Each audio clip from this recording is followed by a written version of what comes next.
Okay, thank you. Councillor Coffey, I do see your remarks in relation to the broadcasting of the meeting. We're aware of that and they're working behind the scenes on that. Councillor Thompson. Thank you very much, Chairman, and thank you, Celine and Alison. First of all, I would just like to say our group would long for the day that we can get back to our formality of meetings in chambers. However, that's not the case at this time because of whatever restrictions are going to come in again, and we don't know what's coming tomorrow. Just with regard to the costs, there's a lot of money involved there, and I take that on board, Celine, when you put your report. Just with regard to the equipment, it seems a lot of money to be involved there.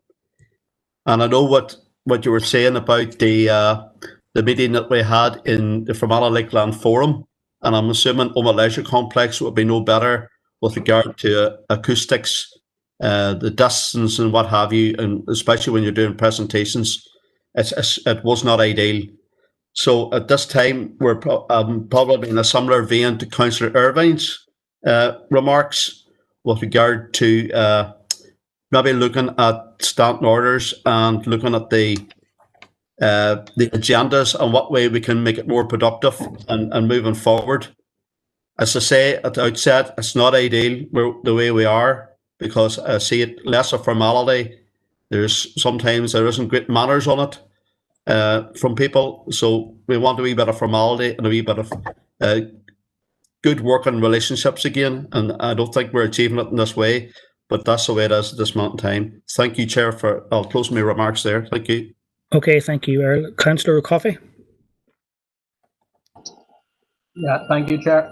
I think it's important if we can to facilitate the increased participation that has arisen as a result of us being able to broadcast these live. I know they're not the most they're not the best watching, perhaps, let's put it that way, to many people I've spoken to, but I think it's important that there is a level of accountability and transparency that there has never been before, insofar as anyone can go onto the YouTube channel and see what was said and so on and so forth, and we're all held to account in that manner. So I think the costs are relatively small as compared to what we were being quoted previously, so I would be supportive of moving towards that. The other thing I just wanted that I would strongly object actually to the notion that items in the agenda can be either categorized a priori to either being issues upon which there needs to be discussion or not, because how do you decide that?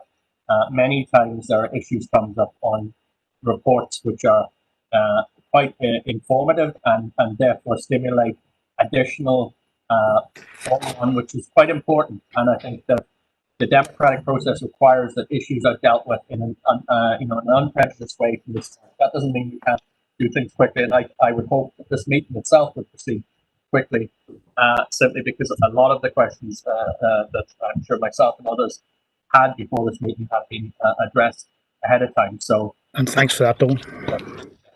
Well, thank you. Okay, so we're getting a consensus here, I think. Councillor O'Reilly.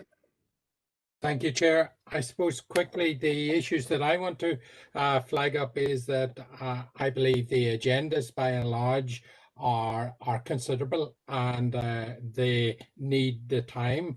I think that we must ensure, and I go along with Donald there on this point, that councillors must have the time to scrutinise.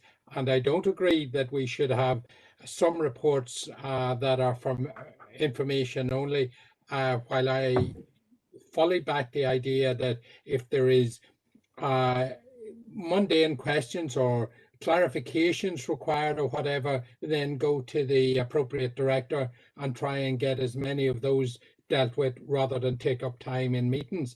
But I think we should have the right and retain the right to speak on any report or piece of information coming to us. So I would disagree with for the information only reports. I think the chairperson should have the ability to move the agenda to facilitate different bits and pieces that nobody can foresee at any one particular point. The regeneration in community seems to be a particularly difficult meeting to get through with just the agenda. Maybe it's worth looking at a split in that regeneration in community, different directors taking 2 meetings there. And we may be in this world of virtual for quite a number of years, one way or another. So I think the money to be spent on equipment for allowing us to work remotely would be well spent, and also for the chamber to be able to televise or to allow people greater option to see what goes on within their own council. And the other one that I might suggest, Chair, that would be worth looking at is to be somewhat more radical and to look at a day-long meeting, an extensive long day with a break in the middle for lunch, to be able to take care of 3 committees or so in one day, that way facilitating people that work to be able to juggle one day per month to devote to the council. Just some ideas, Chair. Okay, and I think we're getting a sense here of where we're going. Councillor Irvine's made a proposal around broadly looked at the structure of meetings, and we can maybe include them remarks as well, Thomas, just in the overall proposal if we're all happy at the end. But I'll keep going here. Councillor Green. Thanks, Chair. I totally agree with Thomas and Donald in around that councillors have to be allowed to ask questions. This thing of noting only papers is not democratic, in my opinion. We're elected to ask questions and to scrutinise. In around the acoustics in the Lakeland Forum, I was one of the biggest critics of it. But there was a facility, if you had headphones, I believe that we could have plugged them in if we had it forewarning on it, which probably would have solved that entire problem, which we used to do in the chamber in Fermanagh Council previously. We all wore headphones.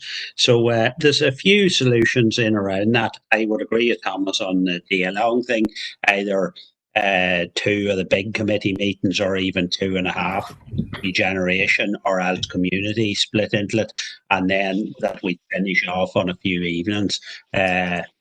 So I think there is good ideas there, and should be looked at and looked at fairly quickly. Okay, thanks so much. Councillor Swift. Yeah, thank you, Ciara. Yes, the general thrust, I'm not going to go over it. I'm agreeing with most of what everybody's saying. And I do think that the generation and community committee needs to be split without a doubt. It's become much too unwieldy now to manage. I'm in favour of retaining the existing virtual meeting arrangements until the end of the financial year, because I am aware with the news upcoming tomorrow from Health at the weekend, we will possibly be in a different remit anyway. I wouldn't be on for having a whole new system where everybody's going to have to learn, because we're still, whether we like it or not, at the teething problems of hand up, hand down, can you hear me, can you not, so I wouldn't want to be having that whole relearning experience again. So given the cost savings and the costs that may be added, I would like to avoid additional costs at this time until we would know more. That's my tuppence worth, or Margaret. Okay, thank you, Bernice. Still quite a few number hands up here. We're keen to hear fresh thinking or new ideas instead of maybe agreeing. But Councillor Mary Garrity, go ahead. Well, I'm your doll, Stephen, then through the chair. Listen, great ideas, and I'm not going to repeat what everyone said, but in the direction of travel of the layout of the meetings, we have noticed that some things are very time bound, and we've big occasions coming up, like the likes of Halloween events and Christmas events, and we don't want to run the risk where we haven't made decisions on how to proceed with them. So those sort of things, I think, that are time bound should be placed at the start of meetings. But I think, and congratulations to everyone, these are working well so far. We're saving a lot of costs, and like we said earlier, to move on as we have been as best we can, and we're not doing too bad. Good attendance and plenty getting to watch us. So but again, time-bound stuff at the start of meetings, so we can certainly deal with them. Thank you. Thanks, Mary. Councillor Feely. Thank you, Hurley, and thank you. I'm sorry I was late coming in to start that meeting, but I just got in on the tail end of it. Can you hear me all right, Stevie? Go ahead, Anthony. Yeah. I'm just coming in about. I know we have to think of the safety of ourselves and our staff and all this, but I have serious bad broadband here in these meetings. I just make cut down. I'm getting cut out nights and all this carry on. People can't hear me and then coming back in. So I would be going for the hybrid meeting. I think that's the way we should go. Like, whatever way we can work it out. Okay, I don't know if go for hybrid meeting. I want because someone should go if that's okay. That's broadband's my major issue here. Right, there's times I can't even get voting too handy and hear people talking and stuff like that. There, you know. So that's what I think. Thank you. Okay, thank you, Anthony. Councillor McCloughy.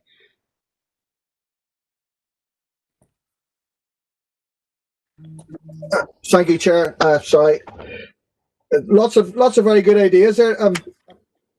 I'll be worried about an all-day meeting.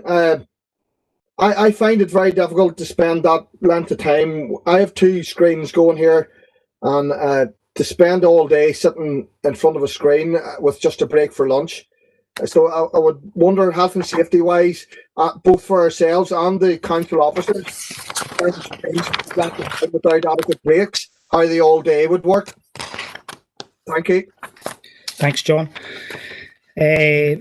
Councillor Donnelly, Stephen Donnelly, I believe, is next.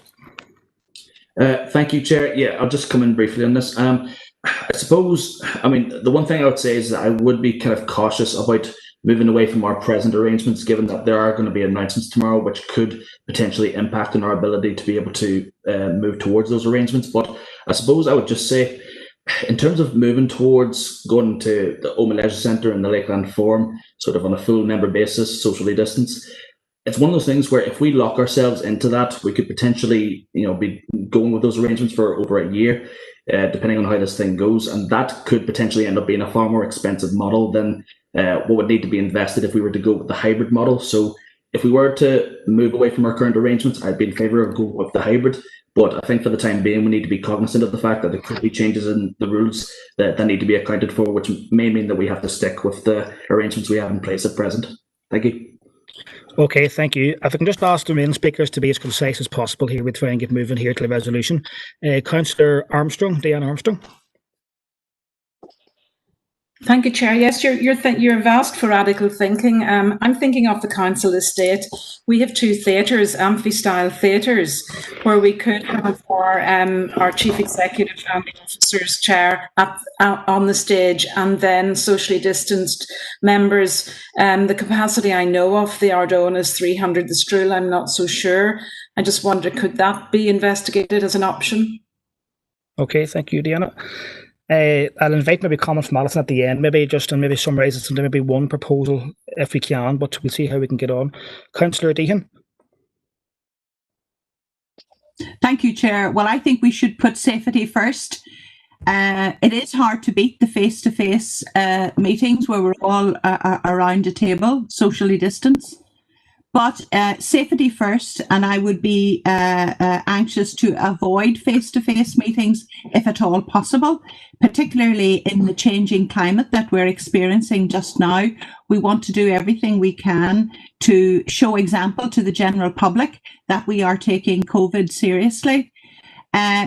Chair, am I correct in thinking that an offer was made by Alison a long time ago that for people who had broadband issues, that they were welcome to come into either the town hall or to the Grange to access the meeting virtually in those locations? Can we have clarity on that? No, that's correct. Yeah, that's correct. Yeah, that's because that, Chair, that might be a way around those people who have problems with broadband, and that is a very real concern.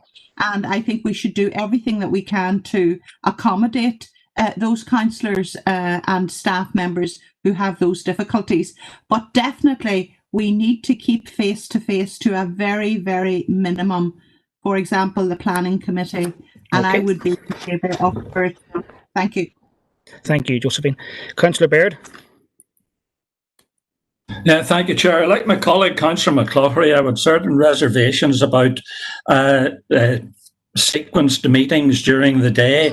There have been times of the year where we've had to have sequenced meetings, and it certainly is a challenge when you have two meetings with the size the agendas have gone to prepare for that. So I don't think I would be in support of the meetings of multiple meetings during the day. I'm surprised in many ways that daytime meetings have been suggested, considering the furore in the past that there's been from some members with jobs during the day who aren't available.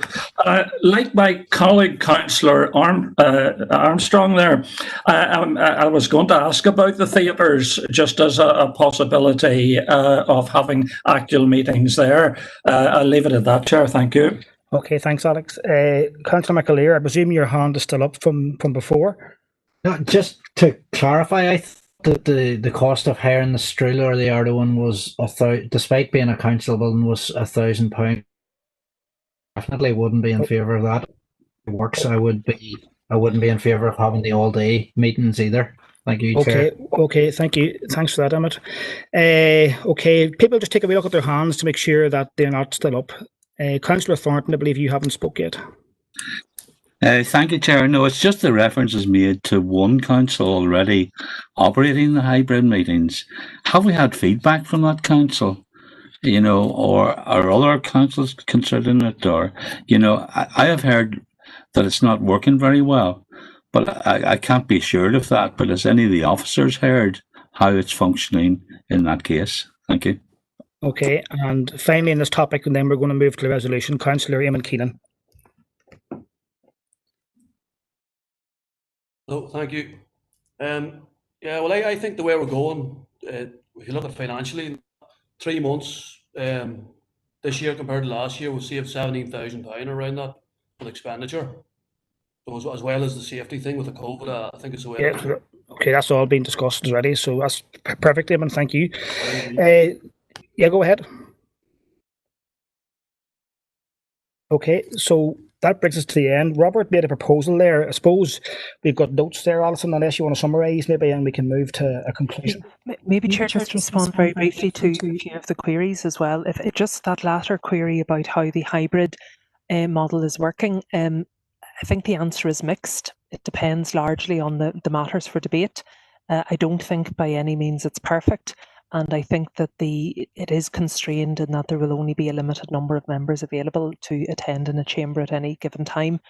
So I, in terms of other councils, I think a number of other councils are exploring opportunities at the moment, and similar to ourselves, Chair, are looking at socially distant as well as hybrid in terms of the options available to them. Chair, just in terms of the theatres, and just to clarify the point about the costs, yes, it's not the higher cost of the facility. We actually haven't included that in the information. That would be the audio recording and acoustic arrangements that are required, and that was based on actual costs from the Stroll Arts Centre for the Planning Committee, and also from the Fermanagh Lakeland Forum when we had the special council meeting. In terms of capacity, the Planning Committee, which is 13 members, together with the relevant officers and speaking rights, could be comfortably accommodated in the Stroll Arts Centre at 2 metre social distancing. But what we wouldn't be able to do is utilise auditorium seating for members, because it in itself isn't wired up in any way, and you weren't able to get direct mics because portable mics themselves presented a threat. So the desk arrangements do constrain the floor layout available to you. We could certainly fit some in, but not anything like 40. So the leisure centres would be by far the best venues for full committee and council meetings. Chair, in terms of the general summary, as I'm interpreting it, there's certainly a focus on the review of the standing orders, the agendas and the normal meeting arrangements, and that ties in neatly with the wider governance review, which we'll be reporting back to members on.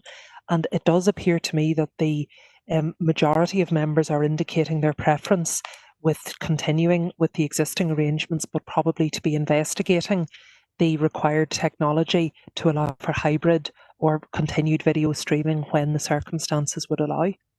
So I would suggest if that is the case, we would proceed until I think one of the members had picked up the end of the financial year with the current arrangements, but that we would progress the feasibility and procurement for the necessary equipment to allow the continuing streaming when we are able to convene in normal circumstances again.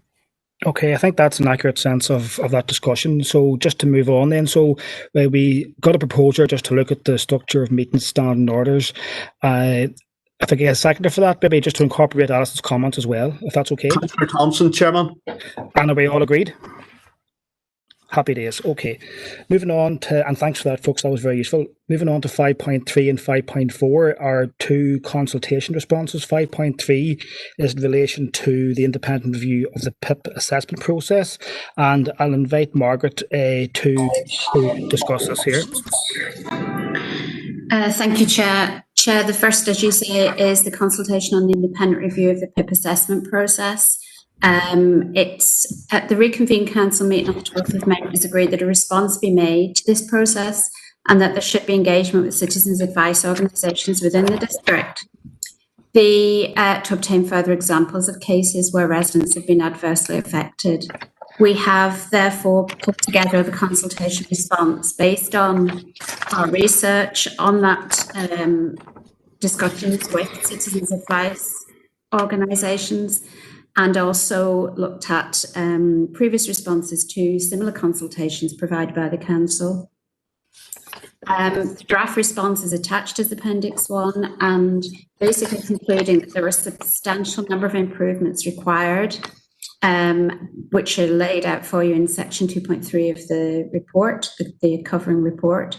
So it's recommended that that members approve the draft response to the consultation on the independent review of the PIP assessment process. Thank you, Margaret. Councillor Michael Duff. Thank you, Chair, and thanks to Margaret for her research and efforts to date. If I could just come at it to amend it slightly, I think the opening statement about the council understanding, I think it should open up more critically. It should open up more critically of the PIP process than to understand that it does include some improvements. I think the document is strong throughout, but I think it's undersold by the need for a stronger introduction where this council speaks unequivocally and strongly with our critique of the PIP system, our criticisms of it. Now, moving on, 7 out of the 14 radar recommendations have been implemented. We should bring that up to the front, that needs to be 14 out of 14, not 7 out of 14 of the first review implementations, the recommendations to be implemented. And then I have to be quick, I know that, Chair, so I'll move speedily through it. Again, it's highlighted that physios have assessed applicants with mental health problems.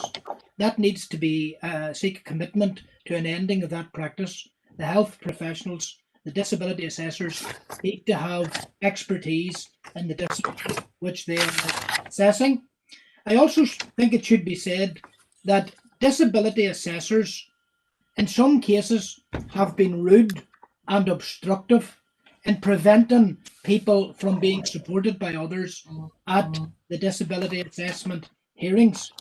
There's a number of other issues that I would like to include. The decision makers tend to override medical evidence. Now, I think Margaret has that written well into the document, but just to check that it's stated boldly, decision makers have been overriding medical evidence. It is also degrading for applicants to have to prove their disability, and this goes to the heart of the wrongness of this PIP process. Now, another question, a new question perhaps that could arise is, should appellants, people appealing the refusal of their payment, be assisted with legal aid? Because there's lawyers in the room talking down to people on many occasions, and I have attended some of these in support of people, and I do think there's a lack of empathy and a lack of awareness about poverty. I think that, as highlighted in document, the panels need to be sent away for poverty awareness training, and very often at the start of those appeals, which take place in courthouses, and we have stated our position strongly as a council in opposition to that, and it's in the document.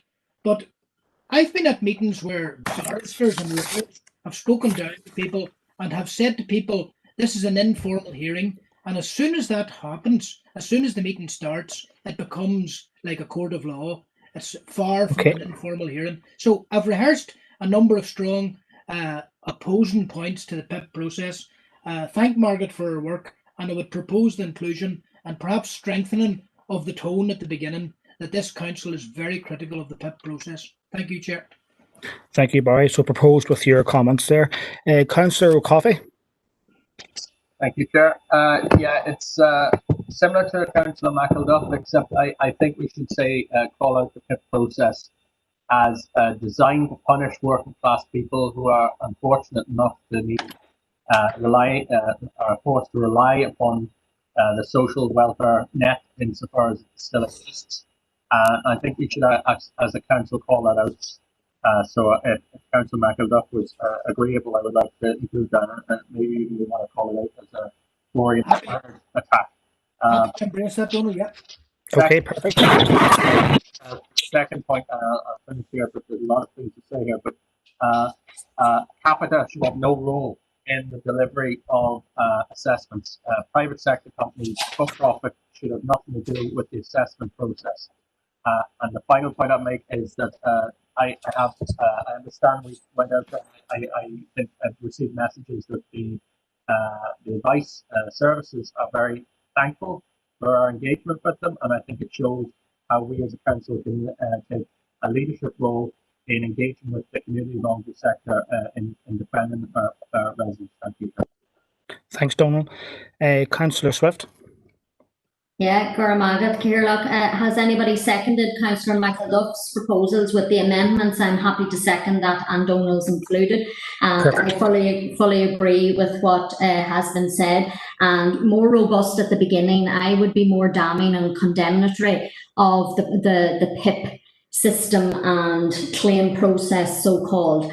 And I would like just included in paper C on point question number 3, where we talk about our constituents report that they're often left feeling stressed and intimidated. Actually, they're in advance of even going to any type of process, there's a lot of anxiety. So that is correlated, and I'd like that included in advance as well. The anticipation, given what we already know, and people talk, the experience, and they're sharing that with each other. And as Councillor McElduff has said, the legal aspect of the process as well, lauding it over people, and people who live in ivory towers do not understand the critical need of the vulnerable people who have to present in front of them, and there's a total lack of empathy, of which I abhor. So just those inclusions, and I'm happy to second that if it hadn't been already. Guramagat. Okay, that's great, and we're all happy with that, all agreed. Okay, thank you. 5.4 is another response to a consultation of the draft older people's housing strategy, paper D. I'll just ask members to check their hands there, and if there's no comments, I'll take a proposer and seconder for that document, please. Councillor Thornton.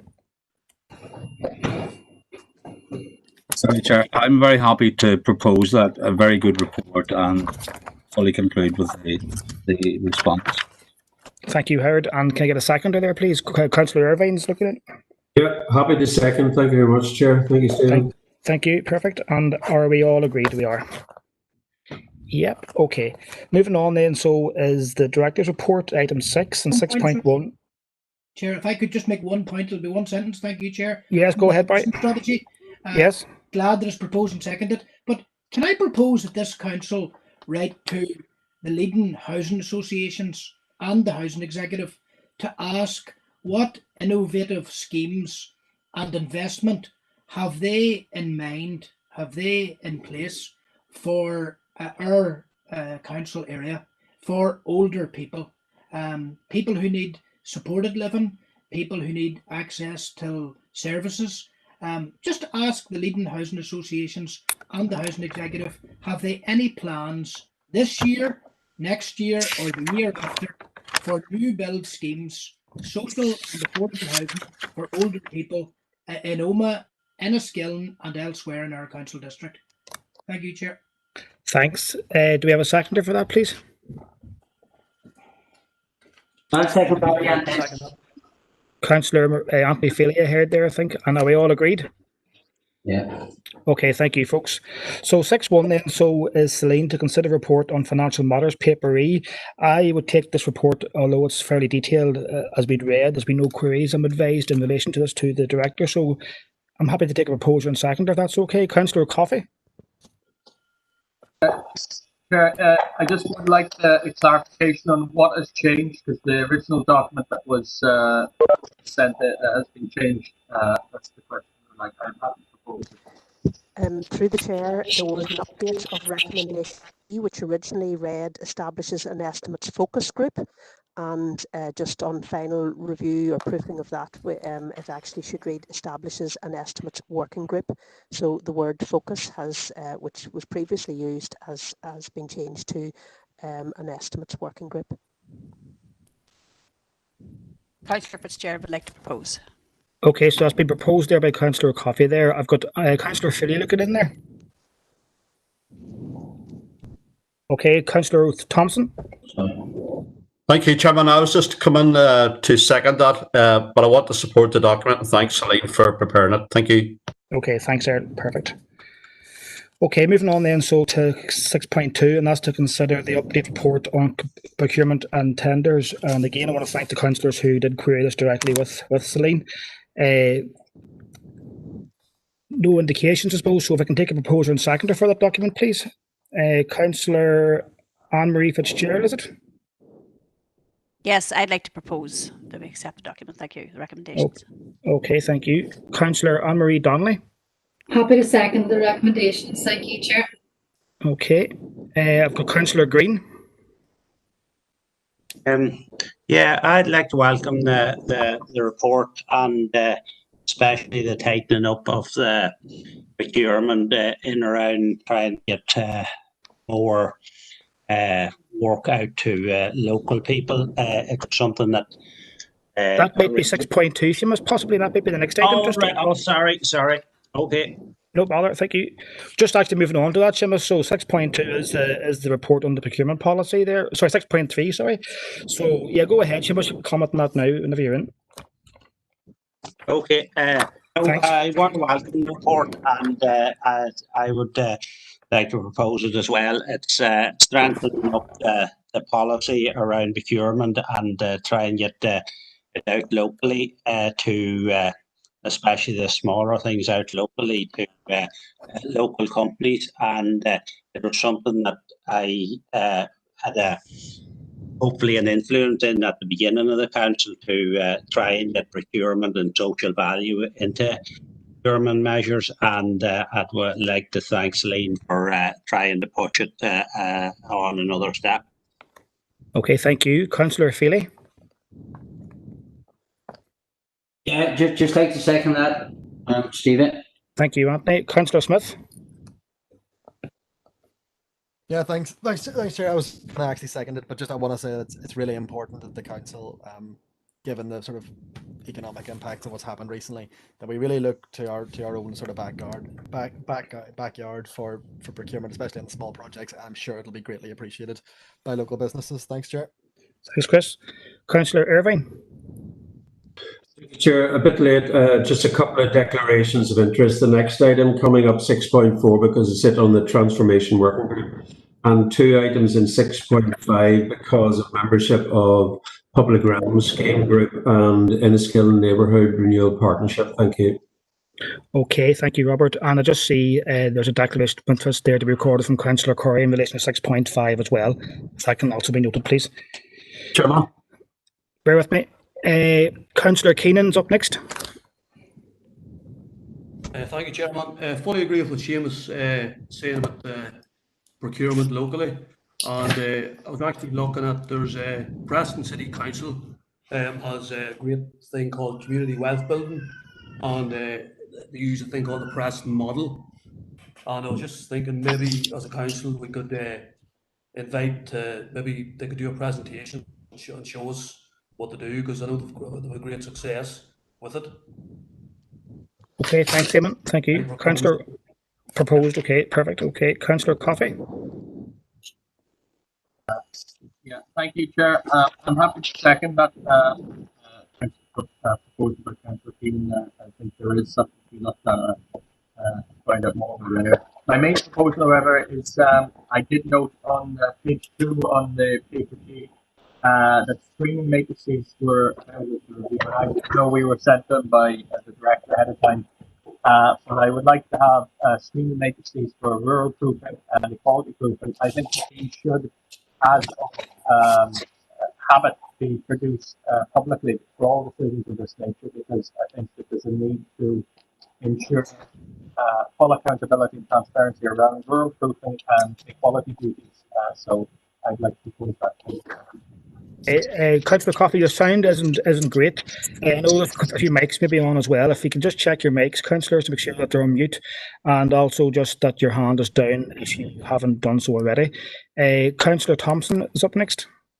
Yeah, thank you, Chairman. I should have done at the start. Declared interest at item 6.4 as a member of the Transformation Working Group.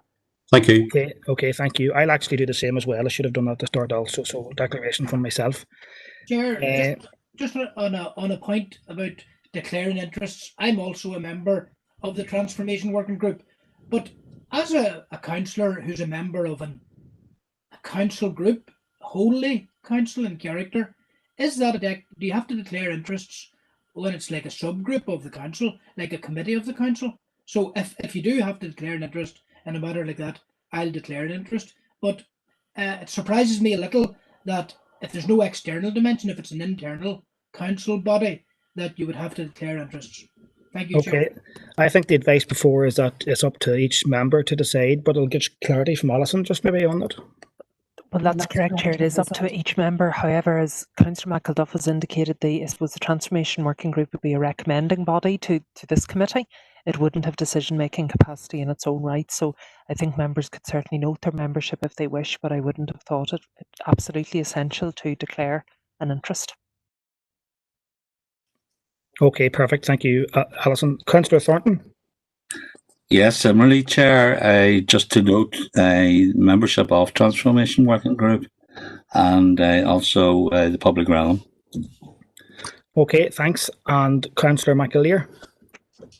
Thank you, Chair. Could I just get Councillor Coffey to repeat, because I think he made a proposal there, but it kind of broke up. I got that it was to do with Section 75 screening, so I would just like to hear it again, because I would be interested maybe in seconding this proposal, but I never quite heard it because the microphone or the connection wasn't great. Could I get him to repeat what he was saying? No problem. Yeah, go ahead, Donald. I know that the sound wasn't good there. Hear me better now? Yeah, I think so, yeah. Okay. Sorry, yeah, it's just in the page 2, there's a reference to screening matrices for Section 75 and also rural impact assessments being available. Now, I did get a copy sent to me, thanks to the director, but I think as of habit, that these should be made publicly available in all cases where these decisions have been made, because I think it's important that the public get access to review how we assess things in terms of rural proofing and equality duties. Thank you, Chair. Okay, thank you. So just before I bring Celine in to just summarise at the end, we've got a proposal and seconder for the paper there, Seamus and Anthony. Eamon's made a proposal seconded by Donald in relation to a presentation. And then I'll just bring in Celine here now then, so just to summarise the paper, and then we can... Sorry, Chair. Just the last proposal from Sorry, go ahead. Sorry, yes, sorry, I apologise. I missed Donald's last proposal, yes. And that's been seconded, Emmett, by yourself, is that right? Thank you, Chair. Okay, thank you. Okay, Celine, go ahead. Okay, and Chair, just then for all members, this then presents our procurement policy, which has been has undergone a significant update. We have worked with Sustainable NI to develop, in particular, Section 10 of the policy, which is around responsible procurement, which does look at the different pillars of sustainability, and I hope also reflects Other strategies, such as the draft climate change and sustainable development strategy, which is currently out for consultation, and also the views of members in relation to this. So it's not just a superficial review, it's quite a significant piece of work that we've done. And I think the challenge now is to take that forward and how we do fully embed this into our procurement processes, and that's what we will be working to do with staff right across the council in all areas. So I would also mention that there are probably some aspects of the options appraisal policy which will need to be updated in line with this. So the recommendation stated number 8 is, and thankfully if we have the proposal then and seconding that the council approves the revised procurement policy. Thank you, and we're all agreed with them. Yeah. Thank you, councillors. If I just ask you just to take down your hands there, Eamon, as well. Thanks, Emmett. Okay, so moving on to 6.4 is to consider the update report on the transformation programme, paper H. This is primarily for noting, although recommendation C requires a nomination to chair the transformation working group. I was the previous chair, however, with my role as chair of this committee, there's a conflict, so I had to come down from that particular position. The terms of reference, I understand, states that there should be continuity throughout the term in terms of the chair, and if that's not correct, maybe I can go ahead and seek a nomination for the chair of that committee from the Sinn Féin party. Okay, thank you, Chair. And just can I take this opportunity to thank yourself for your chairing of that to date, but also Councillor Howard Thornton, who chaired the last meeting and chaired it very well also, because we were uncertain as we were making the transition from yourself to the next chair. So it falls to Sinn Féin, so I'm going to propose Siobhan Curry to be the chair of the Transformation Working Group for the remainder of the term. Thank you, Chair. Okay, and can I take a seconder for that, please? Second. Thank you, Councillor Feely, and we're all agreed. Okay, thank you. And I'll be thanks to Howard for stepping in at very short notice to take us through that particular working group. So with that action, can I take a proposal and seconder then? So for the 3 recommendations, A, B and C of that report, please. Councillor Anne-Marie Donnelly. I'm happy to propose the recommendations, Chair. Thank you. Thank you, Anne-Marie. Josephine Deehan, Chair, seconded. Thank you, Josephine. And we're all agreed. Okay, so paper 6.5 is our monthly report on estate matters, paper A. Sean taking us through that, Celine, is it? Or is it yourself? I mean, there's a number of items there, and we'll deal with any queries. Again, we've had some queries in advance of the meeting. There's a full page of recommendations. You can see on page 6 there, point 8. So I'm not going to read them all through, but Sean's also in attendance if there's any particular queries that we can deal with here now. I suppose one of the highlights is just to note there an update on the crematorium, requested also through our Environmental Services Committee, and the recommendation there is that we would commit to work with Derry City and Strabane on the next stage of this project, and that is development and testing of the procurement to full business case stage, and that we will commit resources around that as well. There's a further paper dealing with a particular insurance matter that we can come on to, but there is also mention there of an option to look at a long-term agreement, a 3-year agreement around our insurance, in which we previously passed in this when we were doing the renewals earlier this year. Having looked again at it in the context of the pandemic, we think that it is possibly a sensible approach to get the figures on that, and given the potential volatile nature of the market. So those are probably the highlights, but again, I'm happy to deal with any queries from members.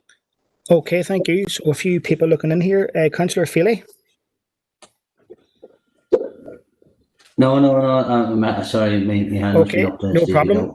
No problem. Councillor Maguire, Tommy Maguire. Guru, I'm going to carry on 2.7 of the report. If I could just ask a question in relation to the Devon Partnership pass there. Would the council be considering adopting and taking over the maintenance of the pass? Because I'm aware that the partnership itself is having issues, again, with insurance and that, and it's quite significant for these local groups. I wonder, could I get a response? Okay, I'll invite Sean if he's there. Yes, Mr. Chairman. That'll be dealt with in the legal agreement. It would. I'm not sure just where that is, but that's something we'll be discussing in the legal agreement. Is that okay, Tommy? Right. Well, sorry, you mean it's still tied up in a legal conclusion that we have to get? Is that what you're saying, Sean? Sorry. Yeah, the legal agreements with all the parties, that will tell us who is doing the maintenance. To be quite honest with you, I don't know, but like that agreement will tell us that. I can get that checked up for you if you need be. Because I'd be minded to propose that we would take over the maintenance of the pass due to the benefits of them and the environmental impact of them on the area there. So maybe it's an inopportune moment to make that proposal. Is that what the advice would be? Just before you do that, Tommy, I want to bring in Alison here, just looking into a wee second on that point. Well, no, Chair, it was really, I suppose, Councillor McGuire has addressed it. I don't think it would be appropriate for that to be considered at this juncture. I think we would want to clarify the legal arrangements and indeed the funding responsibilities. My understanding is that there are some requirements with the funding responsibilities that there actually is an onus on the community group itself, and we would want to make sure that we are not inadvertently in default of those arrangements. Well, thanks for that clarification, Alison. And on that note, we'll obviously wait to see where the legal position is. Thank you. Okay, thank you, Tommy. Councillor Michael Duff. Okay, Chair, can I propose in relation to item 2.8, if it is appropriate, I'll be guided obviously by Sean and Celine and Alison. Is it appropriate for me to propose that this council does proceed to the next stage of the process in relation to the crematorium, the full business case, working in partnership with Mid-Ulster Council, with Derry and Strabane Council, Mid-Ulster have withdrawn, but working towards the objective of establishing a crematorium at the Green Hill site in Omagh. And I know a huge amount of work is going on behind the scenes, but if it's appropriate, I would propose that this council move towards the next stage of the process and develop a full business case. Thank you, Chair. Okay, well, I suppose instead of taking each point there on page 6 individually, that's incorporated under recommendation number 8. Would you be happy to propose the recommendations including number 8, Barry, at this stage? Thank you, Chair, yes. Okay, thank you. Councillor Armstrong. Thank you, Chair. It's just a question for Celine for clarification on item 2.10.1 Castle Island Enniskillen. I was of the understanding that Castle Island had been leased. I just wanted clarification on the application for permission to use it for a camping expedition, please. Okay, maybe Sean might come into that, right? Yeah. Yes, Mr. Chairman. Yeah, that has gone through the management process. On the lease is not ready yet to go through, but the management of that have agreed that this will be a short-term use of it. So it has gone through. It is acknowledged that it will be at least, but that lease hasn't been sorted yet. Thank you, Sean. That clarifies it. Thank you very much. Okay, thank you, Diana. Councillor McClarry.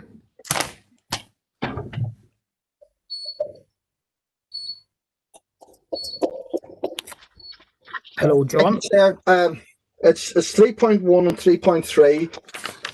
If you give me a little bit of latitude here, I see the Snag, the playing fields at the Snag have been taken for, presumably by the football club. That's a council policy that we get sports fields into the public taking care of themselves. One of the major problems with this is the prohibitive costs.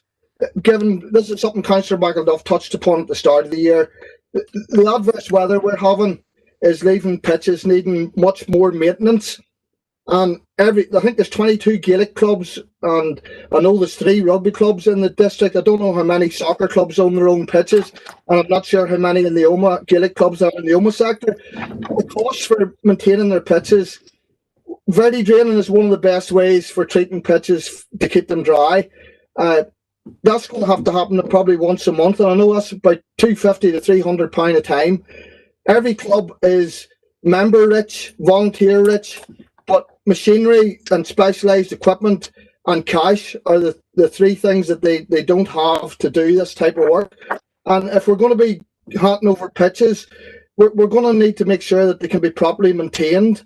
And I don't know how we go ahead. Maybe some other councillors might have some ideas on how we go ahead, but the prohibitive costs for three pitches at the rugby club where I'm the groundsman. I'm declaring interest there. It's £900 a time. We usually do that 3 times a year, which is costing us close to £3,000. It looks like I'm going to have to do it every month if this weather continues right the way through the season. If we have a season, that is. Thank you for giving the latitude in that, Chair. Okay, I don't know if Sean wants to respond at this stage to that. Mr. Chairman, that was done through an expressions of interest, and there was a part of that expressions of interest would have been a business case. Now, again, that was the director that was dealing with that. I don't know the details of that expression of interest or what the business case was, but I'm sure the maintenance end would have been a part of that business case. Okay, maybe if you want to, Councillor McClary, liaise with Sean and Celine afterwards, if that's okay, and get that final detail, if you're happy enough. No, thank you. I think perhaps maybe I need to go back to John Boyle with maybe some proposals, let him bring a report back, because it's going to be a problem for all sports clubs. I think the weather is not going to change. Anybody denying climate change need to take a walk out in their wellies across a pitch. Okay, thanks, John. Okay, Councillor McAleer. Thank you, Chair. Yeah, it's just in relation to 2.4 and the Appendix 2 that's come along with it. There's a note in relation to the sightlines, obviously, for the bus shelter, and it's understandable that there are required sightlines along with that, but it's talking about removing trees, and there's a wee bit hard to make up in the photo just what sort of species they are, but obviously as a council we're trying to promote environmentally friendly and sustainable methods of doing business. Is there a way we can plant trees to accommodate for the ones that are being removed, to take that if they are native species that are being removed at this point? And if so, I'd just like to make a proposal, maybe that something along those lines are done to either make representation to the Department for Infrastructure Roads that is done, just that we're not cutting down trees and getting rid of that native species of wildlife in the area. Okay, thanks, Emmett. Councillor Wilson, please.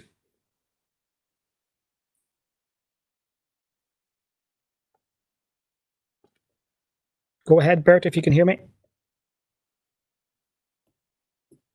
I'll come back to you, Bert. Councillor Elliott. Yes, thank you, Chair. Well, just the reference was made there to the Lisnarrick Football Club in Burn Park. I know in the last council month, some of the local councillors had a meeting with the Lisnarrick Football Club, and this is something that they're very anxious to get underway. They have looked into, I'm sure, everything, because, as I say, it's their pitch and for play, and there's things that they want to do with it. So I know it's something that they have looked into, and I'm sure that they're fit going forward to take all them things into consideration. Okay, thanks for that, Keith. Councillor Wilson, can you hear me? Are you there? Don't seem to have Bert at this stage. We'll move on then. So can I just get a seconder? Councillor McAleer made a proposal there in relation to contacting the Department of Infrastructure. Can I get a seconder for that, please? Councillor Fitzgerald. Okay, and then get a seconder for the overall report proposed by Councillor McElduff. If you get a seconder for that, please. Councillor Irvine, second. Okay, I'll take Councillor Irvine for that. And Yes. We're all agreed there, are we? Yeah. Yes, can you hear me, Chair? Yes, Bert. I would like to support Councillor McElduff's proposal that the Legacy Council had that plan and all for that years ago. It's good to see it being carried on and or taken on and processed. So I would support that and second his proposal if that's what he's. Thank you. Okay, I think that's been done, Bert, but your comments are noted there and welcome. Thank you. Okay, so that deals with that. We're moving on then to item 6.6, and that's around the insurance requirements for community organisations using council property. I'm going to invite Celine to take us to that document and just ask members to take down your hands if you haven't done so. Thank you. Celine. Chair, members, this paper is in response to an inquiry at the July Policy and Resources Committee that we were asked to look into the options around insurance requirements for community organisations using council property. We've explained the current arrangements, which is that we do assess the activity and then require insurance at a level relative to the risk assessed position, low hazard, medium hazard and high hazard. And we've provided the advice of our insurance brokers and also the legal advice, which would strongly support the fact that we do require the external party, be it a community group or otherwise, to have insurance. But mindful again that this has been highlighted to be a barrier, we've looked at potentially what the options are. And again, there's maybe scope that members may have ideas as to how this can be developed. We can obviously continue with the status quo as is. We can provide support to community groups in securing public liability insurance, either through some of the existing umbrella bodies such as the South West Age Partnership or others. We can look potentially at some revised charging system. We could relax some of perhaps the lower level risk activities and for a period of time and then review. Or we could take more responsibility for the events themselves and you know, that we are then, I suppose, bearing the risk and the responsibility, but this would reduce the community volunteer input. This is a summary of the issues as we see them, and really it is for members' contributions and consideration.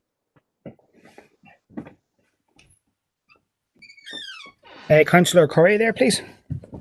And Gormagad, thank you, Celine, Sean and the officers for bringing forward this report after I proposed that in the July meeting. Obviously to us, option one, which is keeping things the same, isn't attractive, and neither is option 5 because of the loss of autonomy there. In our opinion, option 2 would not work for many groups. Most, as members will appreciate, most of our community groups and organisations are run by volunteers who have other jobs, usually, or responsibilities. And it can be hard just to find the time to have meetings or to run events or to represent the community on all of the various bodies. So to put the burden of going out and trying to set up collaborative working with other groups would be more onerous, we think, you know, than it seems. There would be a lot of questions around that that would need to be sorted out. Option 3 might be an option worth exploring for the medium or the higher risk activities, you know, and maybe groups could have a choice between, you know, opting into a payment or having their own insurance, you know, allowing that flexibility. But for us, we think option 4 would be of the most benefit to groups. That allows them their autonomy, and it would, you know, and the whole reason for kind of having a look at this, it'd make a big difference to groups in terms of removing barriers and the piloting of the scheme as well. I suppose you know, it's a good opportunity for us as a council to assess, you know, what actually is our level of exposure. So in principle, I'd like to propose this, but could I just ask one question, if you could let me back in briefly, Chair, I'd appreciate it. How long do we anticipate a pilot scheme running for? Okay, Celine, do you want to take that, or? Well, I suppose, again, that's at members' discretion, but I mean, a typical period would be either 12 months or maybe 6 months, depending on, you know, those would be the normal options. You know, you would either run for a short-term pilot, 6 months and review, or for a longer period, let it run and then decide whether that policy would become standard. Okay, did that happen, Siobhan, with your proposal? Yeah, I think, yeah, so we propose to go for option 4, to run that pilot for a period of 12 months, because that takes in, you know, a full year. My only concern at this time is obviously we're not in a normal time. Events aren't running as they normally would. So that's the difficulty here in just setting a time limit on the pilot. I don't know if officers could assist in offering, maybe if that started in the new financial year, maybe that might be a better idea rather than starting now. But we'd like to propose that. Could we also propose that once the pilot scheme ends, as well as looking at how it has worked, could we also have kind of just a little bit more detail on the options for the medium and higher risk activities? And as I was saying, you know, perhaps that groups could have a choice between paying a sort of a surcharge or providing their own insurance. Okay, thank you. Councillor Irvine. Thank you very much, Chair. I think in the current situation that we're in, I would be unhappy going with option 4. I understand where Councillor Curry is coming from in regard to helping community groups.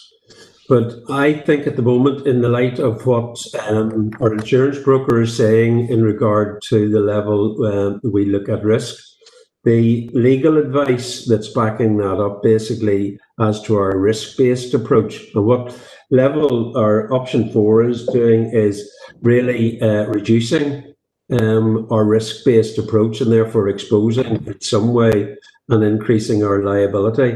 We're also in constrained times and we don't know, as Councillor Curry has said, what exactly is going to happen.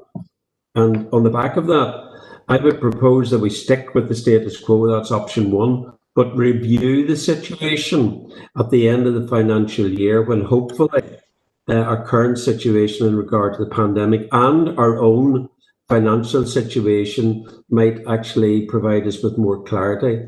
Bearing in mind too that our insurance broker has put us on notice that the world insurance market is actually going through flux and that liabilities and levels of actually insurance are going to go up. And I see we have a proposal on the table to try and fix ours for 3 years. In the light of all those situations, I think it's the wrong time to do something like this. And that's my proposal. We stick with 1 and we review the situation then in the new financial year. That is April 2021. Thank you. Okay, thank you, Robert. Councillor O'Coffey. Yeah, Chair, thank you. And again, it's good to see this coming forward. And I know it's something myself and Councillor Curry have been discussing a while. I agree entirely with what she's saying. It is an onerous situation facing community voluntary organisations at this cost. So I prefer to have something more, but falling back in that, at least if we had a pilot, I think it would benefit the community. I can't see how the differential cost in terms of insurance would be that much greater, actually. And so I'm happy to second Councillor Curry's proposal. Thank you, Chair. Okay, thank you, Donald. Who do we have next there? We've got Councillor Anne-Marie Donnelly. Thank you, Chair. I wondered if Councillor Curry would consider amending her proposal slightly. I was just giving a bit of thought to what she had said in relation to obviously the current situation with COVID.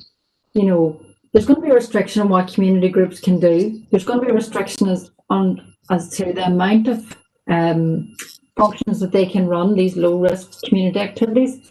I would suggest a 2-year pilot period because it's going to be reduced use anyway. So I don't think we're extending the amount of risk. We may have the same number of activities over 2 years as we would over a normal 12-month period. And I think that's just maybe to facilitate the community groups that are out there, just to work with them, if Siobhan would consider that. Okay, thank you, Anne-Marie. I'll just let Councillor Thompson in before I take back in Siobhan there, and then we'll move to resolution. Chair. Thank you very much, Chair, and thanks to Councillor Curry for raising this issue. I take on board what you said, but I would be prepared to second Councillor Irvine's proposal at this stage and go for option 1. I'll second option 1, Chairman. Thank you. Okay, thank you. Yes, Bert, go ahead. One thing that would have a problem with maybe some of the groups that would be applying for funding. One of the things, as far as I'm aware, they are asked for, let's say, insurance cover. How would that fit in a case such as that? Okay, we'll get that clarified just to be second, Bert. So Councillor Curry there, just let you back in briefly. Yes, I think that's a good change to the proposal that's being offered there by Collier and Marie Donnelly. Just in the report, I note that there isn't anticipated to be any initial premium increase, you know, and I know that we, of course, we have a duty to look at, you know, the cost to the ratepayer, and we have to take all of that into account. But also, we also have to take into account the benefits, you know, to community groups and organisations. And let's not forget, you know, how they have been through this entire crisis. Like, we really needed them. And I just think that we should be trying to help those groups as much as we possibly can. And I think that that's a good use of our resources. Okay, thank you. Okay, so we have two proposals on the table. I'll just pause very quickly just to get some guidance as to how I'm going to deal with these. Just 2 seconds, councillors. Chair, if I may make a comment just by way of explanation on that. So it does say that there've been unlikely to be any initial premium increase, and that is correct. I suppose it is looking at the risk and the pilot, and for whatever period it is, the key thing that we would be looking at there would be the extent of claims, because it's then the claims, it really is a more medium-term issue in that if there was claims in year 1, they would then affect premium in year 2 and year 3. So even if there was a longer period of time that we were implementing this for, I think it would be wise for us to monitor the impact of it in terms of any claims. And if there was little or no impact, well then that would confirm that we could accept those risks. And if there was, or indeed if we stick with what we have, we know then that we are absolutely minimising the risk. Yes, Chair. I would just like to know if there's an answer to whether it would affect groups for funding. Okay, thank you. If you just use your hand, Bert, if you're looking in there, I'll let you know if you put up your hand. Celine, if you want to maybe address that. Sorry, I should have addressed that item as well through the Chair, Councillor Wilson. A lot of the funding, the requirements are set by other bodies, if it's, for example, rural development funding, or if it is, you know, so I would expect that those insurance obligations would still remain, and that, you know, again, if you're running a project, if it's a capital project, there will be issues there around the, you know, public liability that needs to be covered. So if it's an activity project, similarly. So I don't believe that the council could offer that level of cover. I think we'd be moving into a completely different regime. And when I say moving into a different regime, things that we would have no control over, and therefore we would be offering almost I suppose a blanket cover liability, which would at some point become so expensive that we wouldn't be able to pay for it. So at least if this is community groups using our premises, using our facilities for low risk activities, there are some constraints around that. I don't see it that it would just be offering insurance for community groups, full stop. So unfortunately, Councillor Wilson, no, I think it would still be a requirement for funding applications that there would be insurance in place. Okay, Councillor Coffey, briefly, if your hand is up, maybe it's up in there, is it? Apologies. Thank you. Okay, so two proposals still on the table then. So, Councillor Irvine, are you standing over your proposal there to go with option 1? Yes, Chair. Okay, no problem. Just bear with me 1 second, councillors.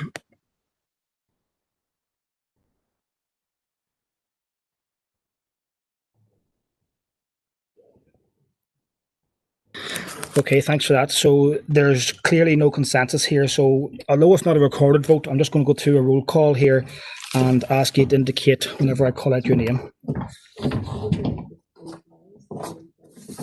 Okay, so I'm taking Councillor Curry's. I have my hand up. I've just a short question before we go to vote, if you don't mind. And the question is, it's in relation to number 4 there. How do we define low-risk community activities? Is that easily done, or would that in itself lend to a difficulty in trying to differentiate between what's a low risk, what's a medium risk, and what's a high? Or is there a matrix for doing that? Thank you, Chair, just for clarification. Just through the Chair, and refer to item 2.1, which gives our current definitions that are applied, what those cover. Okay, Councillor Baird? Yes, thank you very much. That's clear. Thank you. Okay, thank you. So I'll take Councillor Curry's proposal first, and I'll just go through a roll call here. So starting off with Councillor Armstrong. Against. Councillor Baird. Against. Councillor Blake. For. Councillor Buchanan. Against. Councillor Campbell. For. Councillor Sean Clark. Not here, I don't think. Okay. Councillor John Coyle. For. Councillor Siobhan Curry. Ivavra, 4, Chair. Okay. Councillor Deehan. 4, Chair. Councillor Anne-Marie Donnelly. 4, Chair. Councillor Sean Donnelly. 4, Chair. Councillor Stephen Donnelly.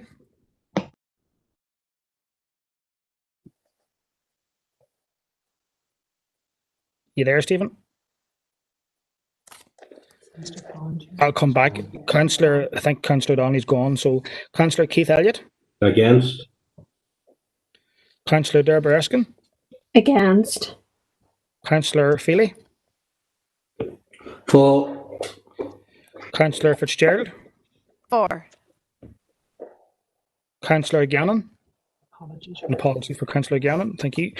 Councillor Garrity. 4, Chair. Okay, thank you. Councillor Green. 4. Councillor Irvine. Against. Councillor Keenan. 4. Councillor Catherine Kelly. I'll just keep a wee eye in chat for Catherine because she's having issues with her sound. 4.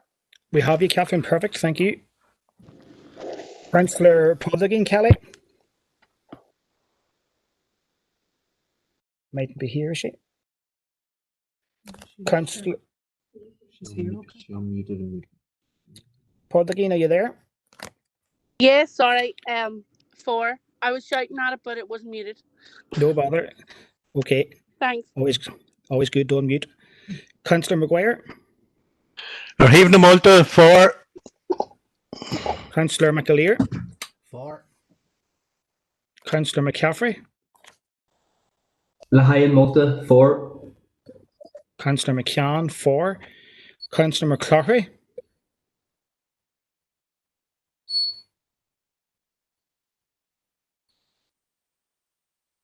John.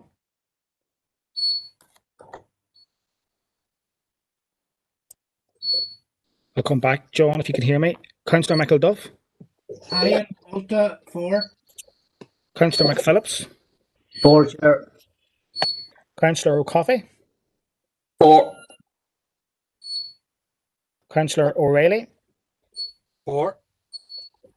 Councillor Rainey. Against. Councillor Robinson. Against. Councillor Smith. Against. Councillor Swift. 4. Councillor Thompson. Against. Councillor Thornton. Against. Councillor Warrington. Against. And Councillor Wilson. Against.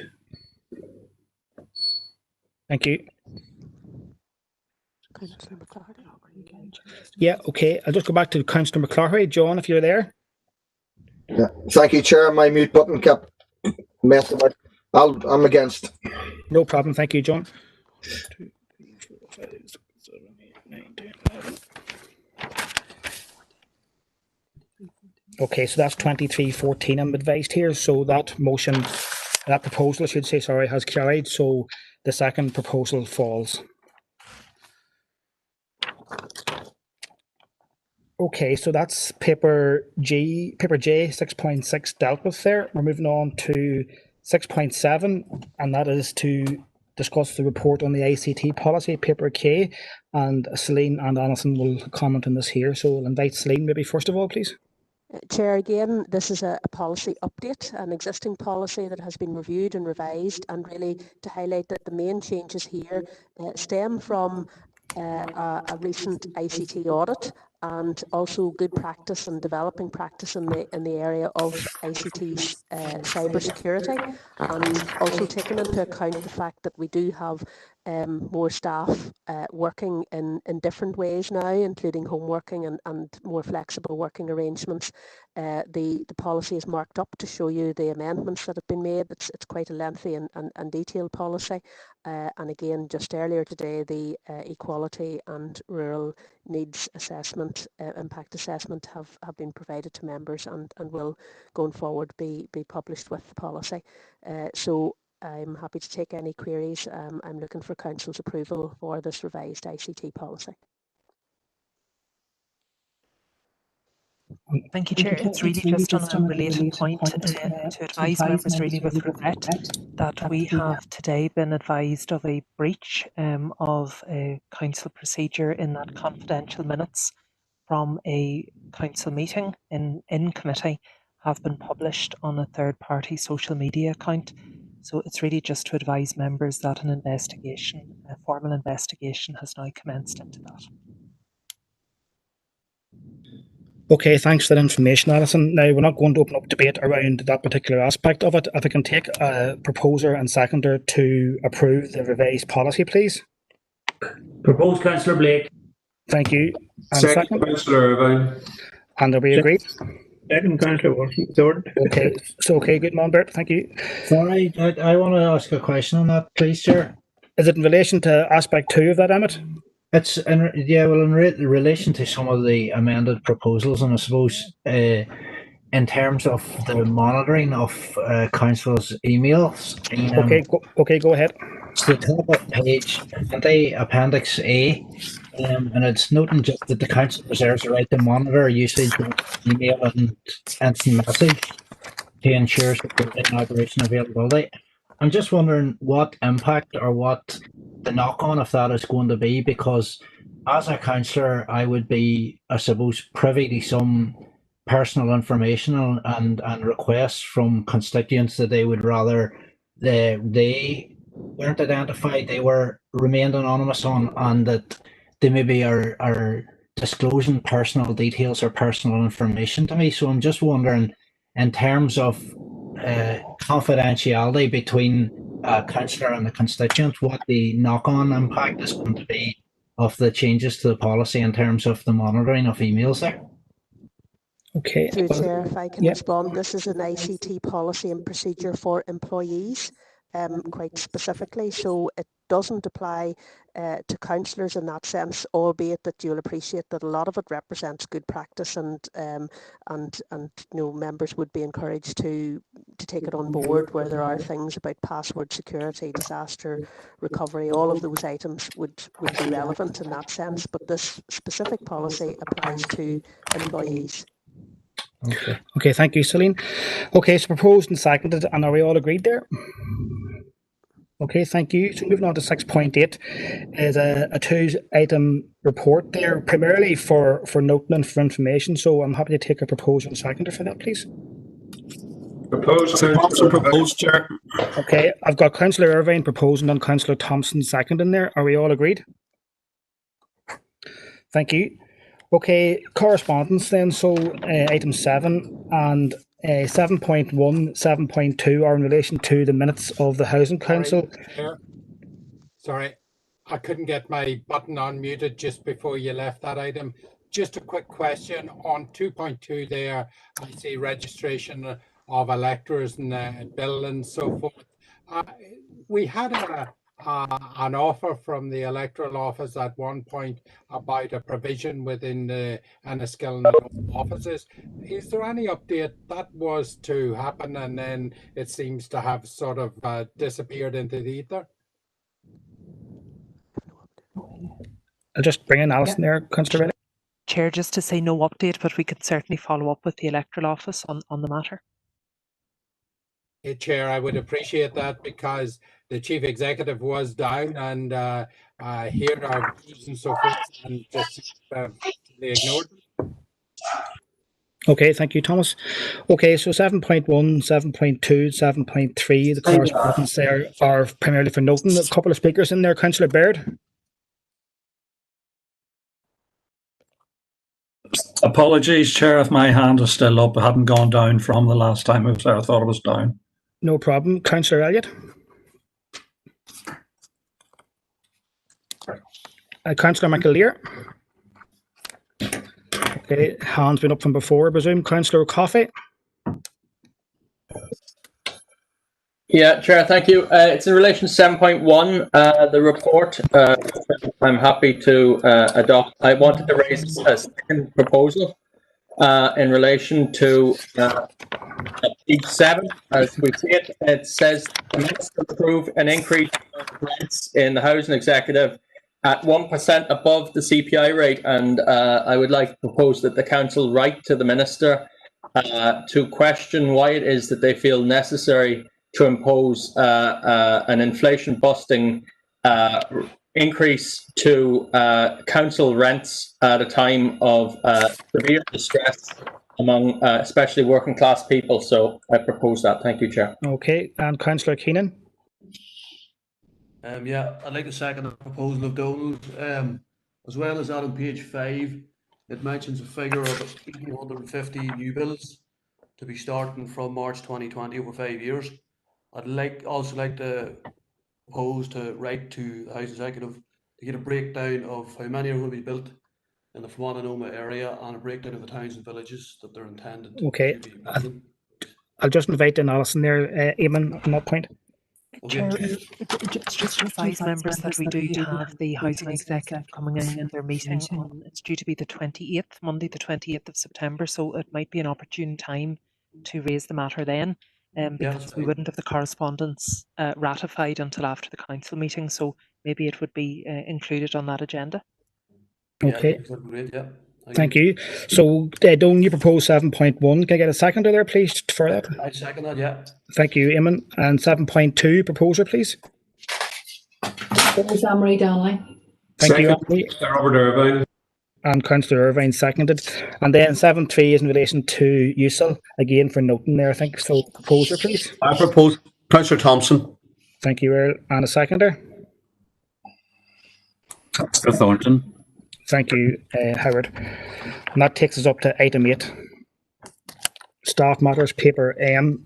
Again, folks, this is probably, well, it's a report in relation to our status in terms of COVID. For information there, item 2 of the recommendation seeks nomination to those who may wish to attend a local government mental health and wellbeing strategy and action plan, which takes place, I believe, tomorrow via Zoom. But the rest of that is probably for noting there. So, Councillor Coffey. My apologies again, sir. Okay, no problem. Councillor Deehan. Thank you, Chair. Can you clarify what time is that virtual meeting on at tomorrow? It's at 2 p.m. 2 p.m. Okay, I would be interested in that, Chair. Okay. Thank you. Can we get a proposer for Councillor Deehan to attend that? Okay, Councillor Thompson. And Councillor Thompson, okay. And if I just get an overall proposer to adopt the report, please. Proposed. Didn't catch that name, sorry. Councillor Baird, was it? Councillor Blake. Councillor Blake, sorry. Councillor Thompson. Councillor Blake and Councillor Thompson. Does that cover that okay, Alison, Celine? Yeah, okay. Okay, perfect.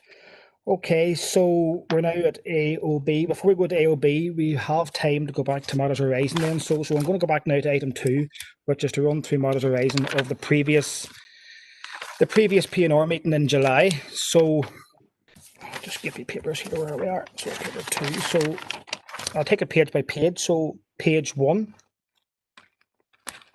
page 2, page 3, page 4, page 5, 6, page 7, page 8,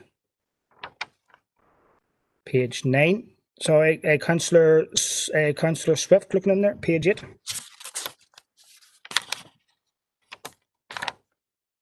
Go ahead, Bernice, if you can hear me there. Yes, Gurmaga, here, like, are you on page 8, the heading 9.2? Yes. Stop the Extradition of Liam Campbell campaign. Well, can I ask, this matter was referred back. Can I ask Councillor Robert Irvine maybe first to come in, Gormagat? Okay, I believe, Robert, it was your proposal this would be sent back to PNR in September there, so if you want to come in there maybe, if you can hear me okay? Yes, I'm just wondering what Councillor Swift is looking from me. Back to her. I think it's your rationale, I believe, for proposing this is deferred back to September's PNR meeting. Am I correct, Councillor Swift? I stand to be corrected. No, that's correct, and this is the third time I've actually asked this question, so Gormagat. Well, back through the chair, back to Councillor Swift. My rationale was that I felt that it needed more debate. Okay, Councillor Swift. All right then, so I can proceed. I'm going to stick strictly with the minutes then that's in front of me, Cahira, which is, as I was asked to do by the family campaign, to use my good offices, as they were described, to stop the extradition of Liam Campbell. And as I clearly prefaced my remarks on the night, it was all to do with the humanitarian issue and on human rights grounds. And as I stated on the night, and I state again here tonight, that human rights are not optional, they are inalienable and indivisible, and human rights matter.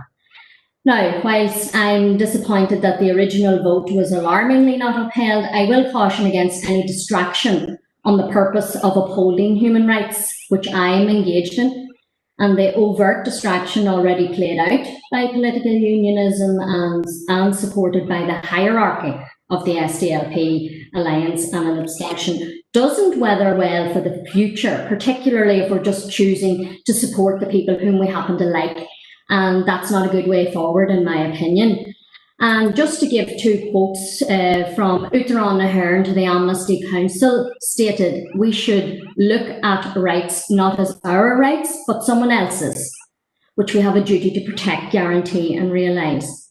And the recently deceased John Hume, may he rest in peace, he stated, the basis of peace and stability in any society has to be the fullest respect for the human rights of all of its people. And that's exactly what I'm proposing and proposed on that night. So the question must be asked of the hierarchy of the SDLP who supported Liam Campbell's human rights on one night and then subsequently, after political pressure, overturned, unfortunately, what I would say was their honourable position to uphold human rights, and now choosing who's entitled to human rights and who is not. It was really just about doing the right thing, in my opinion. And I would have to state quite clearly, when campaigning for human rights in this contemporary world, demonising and dehumanising any individual is not acceptable because, as I said earlier, human rights matter. Unfortunately, on the night I did also state that my proposal was time critical. So arising from that, I took the necessary steps, and I've already made aware the Department of Foreign Affairs on Taoiseach Uachtaráin na hÉireann on this minuted vote. And I've also correspondence ongoing with the Lithuanian embassy in both Ireland and England, because I'm sure all councillors are well aware of the media response from the Lithuanian embassy to our local Fermanagh media, where they state that they have wonderful human rights, which is categorically wrong because all of it's fact-based. So I'm just saying here tonight, as a lifelong human rights activist, I'm fully supportive of a family campaign to stop the extradition of Irish citizen Liam Campbell to Lithuania, because Lithuania is not human rights compliant. Liam Campbell is currently appealing in the Dublin High Court against a European arrest warrant to Lithuania for questioning, and this is a country he's never even set foot in. Okay, Bernice, we're just over 3.5 minutes, Bernice, here, so if you want to maybe wind up, please. I'll mooch on very quickly, because I suppose as Councillor Irvine's asking for the discussion. Right, so Liam Campbell has already successfully stopped his extradition in the Belfast Recorder Court, the Belfast High Court and the London Supreme Court, because they all adjudicated that being sent to Lithuania would be a clear breach of his human rights, and all of which are fact-based on United Nations reports. So I'm saying here tonight, we need a clear public condemnation on the particular European arrest warrant, because silence is no longer optional. And given the facts that we already know by those committees on the prevention of torture regarding human rights abuses, prisoners are subjected to appalling conditions, with overcrowding causing serious concerns, especially during a COVID pandemic. There's inter-prisoner violence from both guards and the inmates.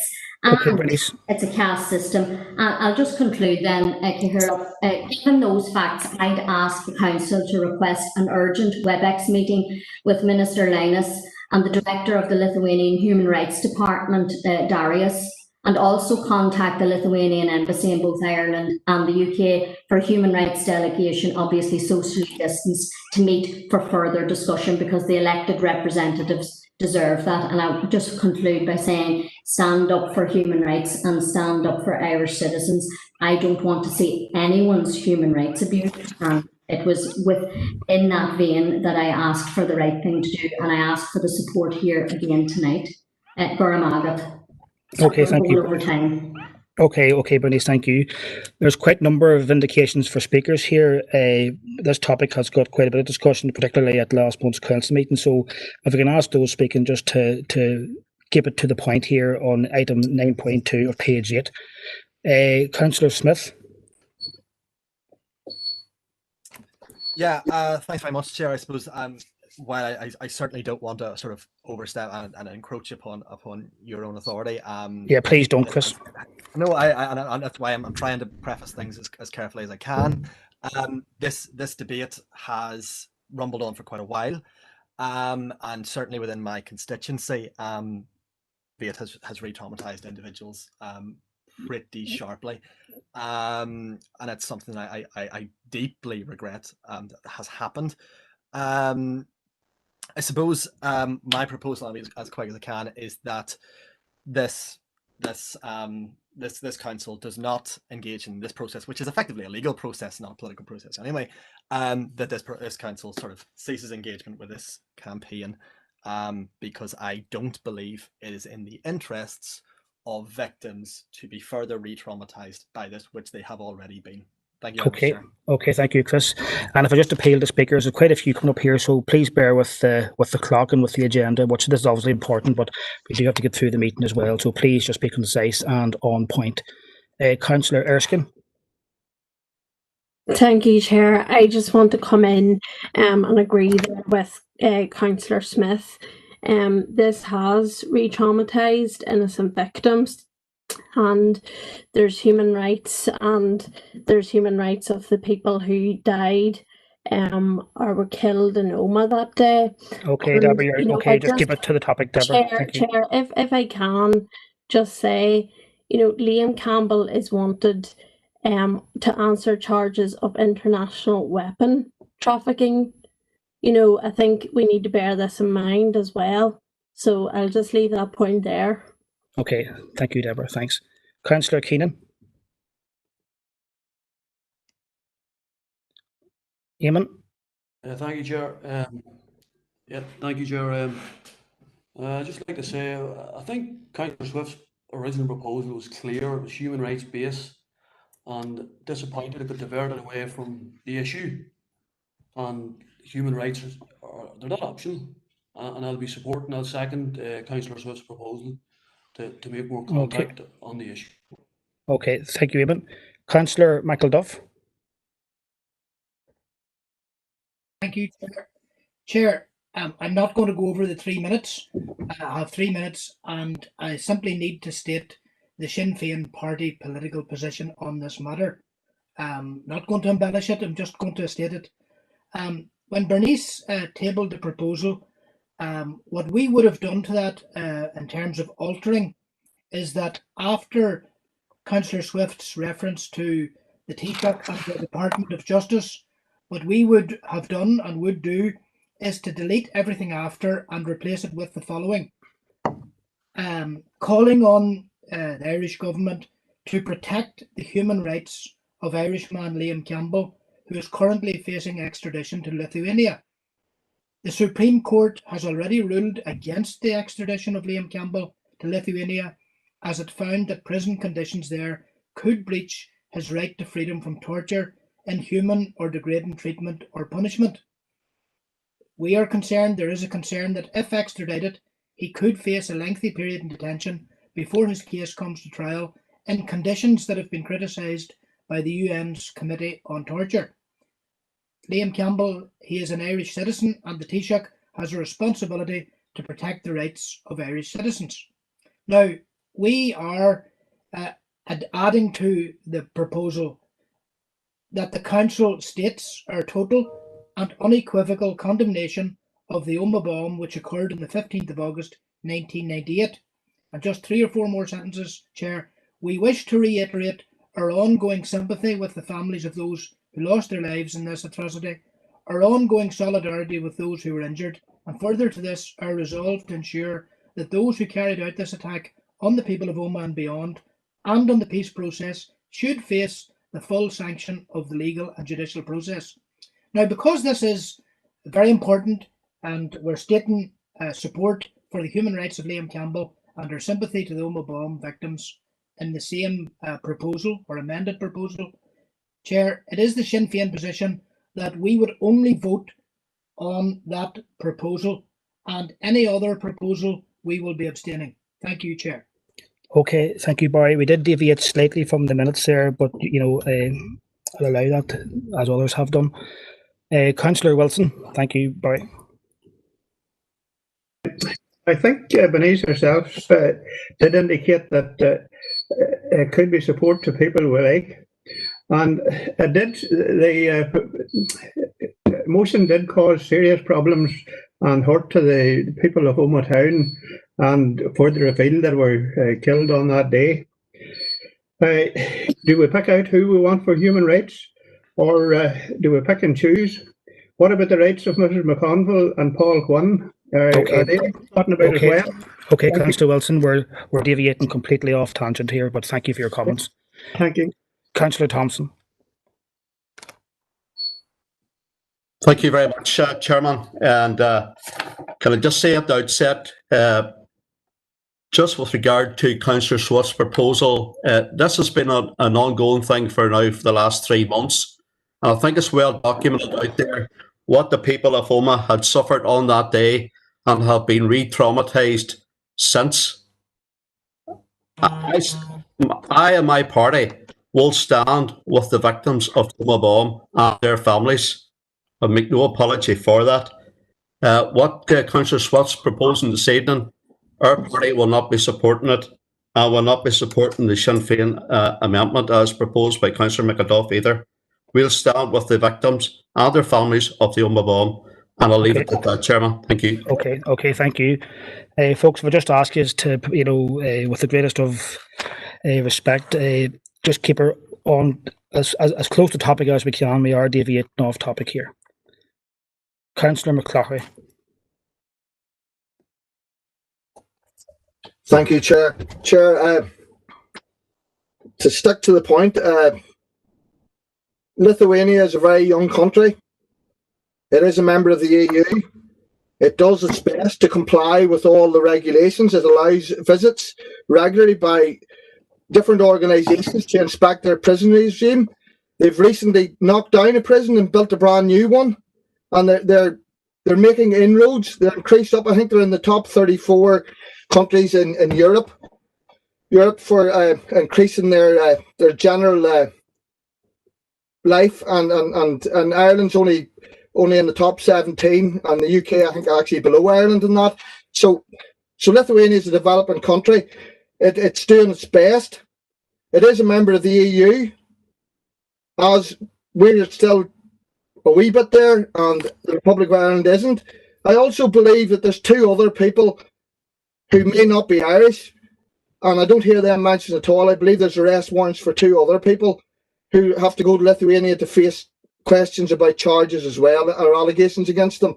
So this isn't a concern for human rights per se. It's just a concern about one individual who has affected members of this council a great deal. So I don't believe that this motion should be heard at all. It's not something that we should be interfering in. This is international law, and let the international law follow its course. Okay, thank you, John. Thanks, John. Councillor Warrington, Victor. Thank you, Chair. I'm not sure if anybody seconded Councillor Smith's proposal, so I just want to second Councillor Smith's proposal. Thank you. Okay, no problem. Okay, that's been seconded, I believe, by Councillor Erskine. Okay, I'll just maybe invite the Chief Executive to come in and keep me right here as to what we have in front of us here on this item. Alison, if you wouldn't mind. Thank you, Chair. As you indicated, this matter was referred back by the Council. My understanding from what Councillor Swift has proposed is that she has, in the intervening period, dealt with the immediacy of the matter and is instead proposing a different. Sorry, Alison. Sorry, I apologise if I just stopped you, Alison. I didn't see Councillor Deehan there who was looking to come in. I apologise, Councillor Deehan, if I overlooked you there. Thank you, Chair. It may have been my fault coming in late. Chair, I have expressed my opinions on this matter on several occasions, and some members of this council seem determined not to listen to what is being said. I have made it clear, Chair, on numerous occasions that it is not reasonable to try or attempt to equate support for the human rights of an individual with support for the perpetrators of the Omagh bombing. That is disingenuous and it is not true. It's a falsehood, and every elected member here has a responsibility to ensure that that distinction is clearly made and publicised. Now, I think my view on this matter is very clearly encapsulated by Councillor Barry McElduff on behalf of Sinn Féin, and I would be totally in agreement with that. Notwithstanding the comments that Alison has made in relation to Councillor Swift's current proposal, I would ask Councillor Swift if she would support the amended proposal by Councillor McElduff, which I would be happy to second. Chair, thank you. Okay, thank you, Councillor Deehan. I'll bring in Bernice in a wee second. I'll just let Councillor Blake in, who's the final speaker, before we get that clarity from Bernice, and then we'll move to the resolution. So go ahead, Councillor Blake. Sorry there, Chair. It was just from our own perspective, state quite clearly that the Council has no position whatsoever to be getting involved in an international extradition process regarding Campbell. From our own perspective in the SDLP, we were not pressured by anybody to change or review our decision that was originally taken. This was a moral decision taken by ourselves in the SDLP, that what happened and what decision was taken that night was not the right one, because the SDLP has always stood with the victims of the Omagh bomb. And from us, in our perspective, it's making clear that as a council, we should not be getting involved in that, because it's not about changing this from any perspective, it's about the victims. Okay, thank you, Paul. Okay, so... Okay, just bear with me, folks. There's a phone number in here. We just want to clarify who it is. Just bear with us a second.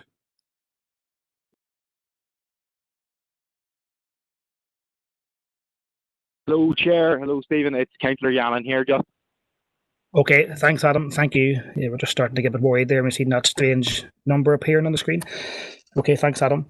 Okay, so Councillor Swift, I'll let you in briefly just to maybe comment on Councillor Deehan's proposal there, or remarks, and then we'll move to the resolution, if that's okay. I just take exception with a lot of the disingenuous remarks that have been made about re-traumatising individuals. The people who ran to the media and ran to the BBC are guilty of that.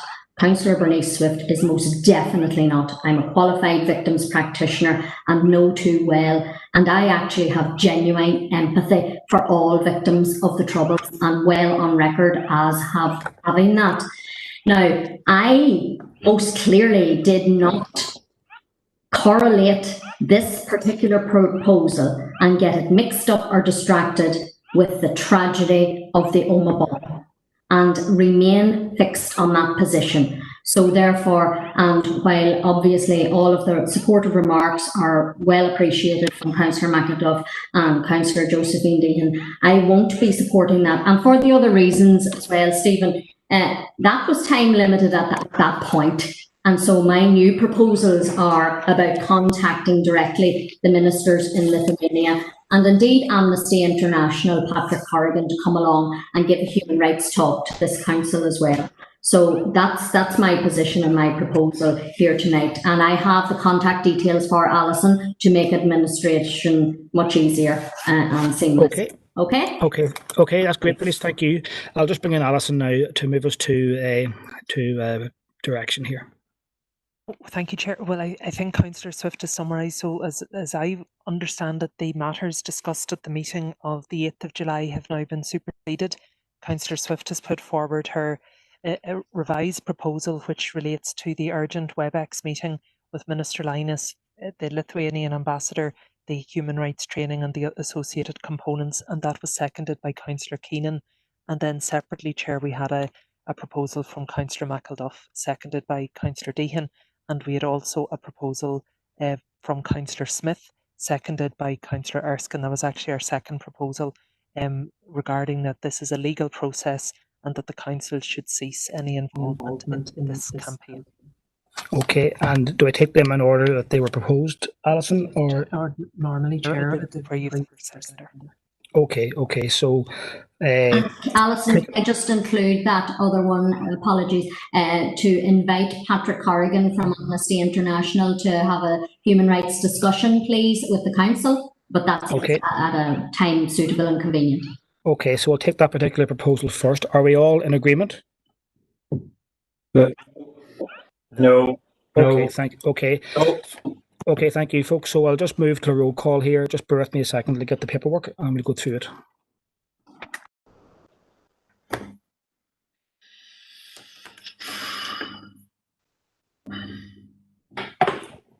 Can I have a recorded vote on that, please, Ciarán Dermot?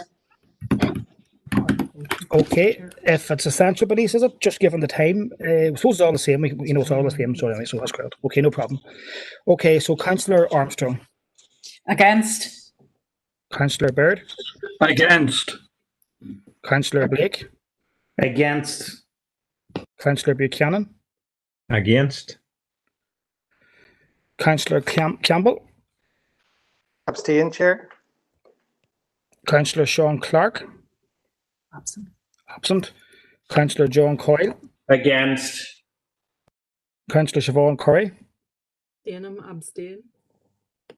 Councillor Deehan. Abstain. Councillor Donnelly, Anne-Marie.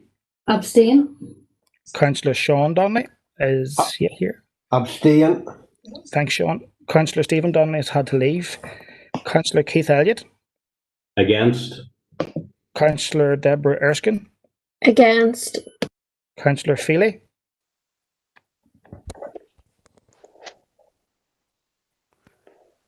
Anthony. Hello. Anthony, go ahead there. I can hear you. Abstain, Stevie. Councillor Fitzgerald. Abstain. Councillor Gannon. Against, Chair. Councillor Garrity. Against. Councillor Green. Abstain. Councillor Irvine. Against. Councillor Keenan. For. Councillor Catherine Kelly. Abstain. Councillor Paul Kelly. Abstain. Councillor Tommy Maguire. Tommy abstain. Very good. Councillor McAleer. Emmett.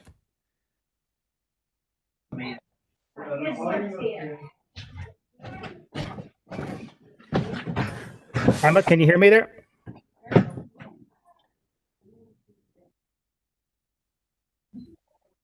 We'll come back to Emmett there. We didn't get a...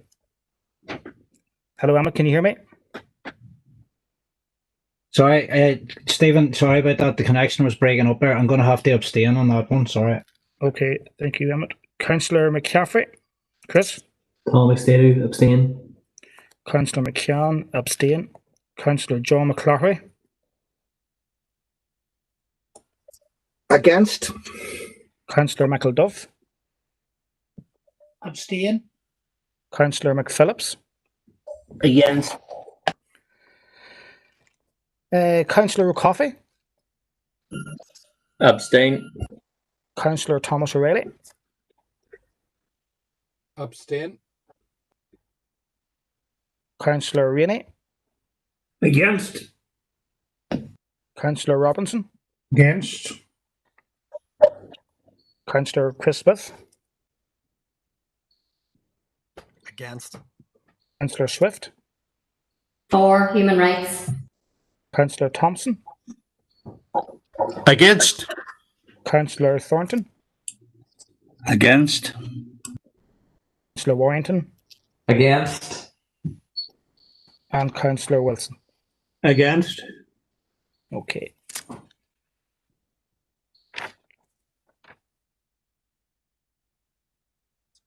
Two, 4, 19 against, 17 abstentions. Okay, so we have 2 for, 19 against, and there's 17 abstentions to that. So, Alison, if you can just guide me through the other proposal, do they still stand at this stage, or yeah? At your discretion, Chair. Yeah, well, I'm happy to take them. I suppose they've proposed, so I'm happy to take them. So, Chris Smith's proposal was the second one that we had a seconder for, so I'm happy to take Chris's proposal there. Are we all in agreement with that? Chair, just if you'd let me in before the vote's taken. Go ahead. I know Alison had said the sort of the reason I was suggesting that we sort of cease all contact was legal. It's actually primarily more around the re-traumatization thing. And Okay. I suppose, Chris, just around your proposal, are you happy that we go ahead and vote on it, or? Sorry? Are you happy we go ahead and proceed and vote on your proposal now? Yeah. Yeah, absolutely. Yeah. Okay. Are we all agreed? Chairman. Yes. Disagree. I disagree. Okay, so we are disagreement there. And again, I'll just go through a roll call for that particular proposal there. Sorry, Chair, could we get just what exactly it is we're voting on in terms of the proposal? Thank you. Yeah, Chris, just briefly outline your proposal again, please. Thank you, Chair. I suppose it is to cease all engagement in this campaign due to the effect it's having on individuals who within the district who have been adversely affected by the Omagh bomb. Okay, thank you. So, Look, could I just remind Chris Smith that it was Robert Irvine who asked for this to be referred back as well, you know, just to clarify that particular salient point for Armagh. Chris? Yeah, I'm perfectly aware of that, but I suppose the proposal isn't my own. Okay. Just as far as you can. Okay, so Councillor Armstrong. For, Chair. Councillor Baird. For.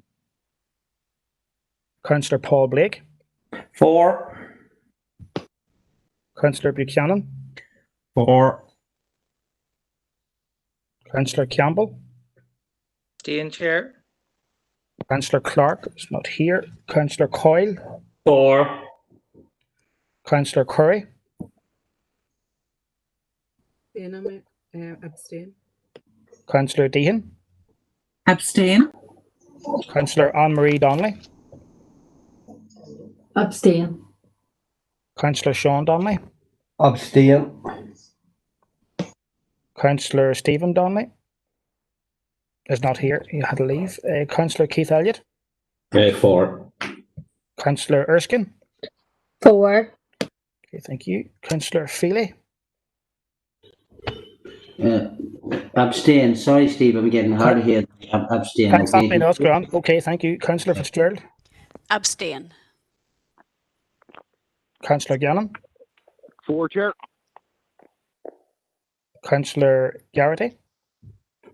For, Chair. Councillor Green.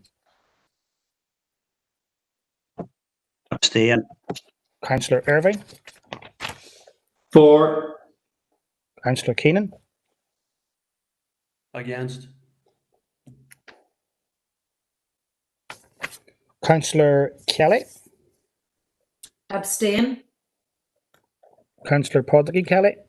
Sorry, that was Councillor Catherine Kelly. So Councillor Podrick Kelly now. Abstain. Councillor Tommy Maguire. Tommy O'Carley's abstain. Councillor McAleer. Abstain. Councillor Chris McCaffrey. Tom O'Carley, abstain. Okay. Councillor McCann, abstain. Councillor McClary. For. Councillor Michael Duff. Abstain. Extended. Councillor McPhillips. For. Councillor O'Coffey. Abstain. Councillor O'Reilly. Abstain. Councillor Rainey. For. Councillor Robinson. For. Councillor Smith. For. Councillor Swift. Against. Councillor Thompson. For. Councillor Thornton. For. Councillor Warrington. For. And Councillor Wilson. For. Okay. 19 for, 2 against, and 17 abstentions. So that's carried. Okay, that particular proposal was 19 for, 2 against, and 17 abstentions. That proposal is carried. Is that us read up there, Alison? Okay, thank you. That was page 8 of P&R. Page 9. Okay, thank you, folks.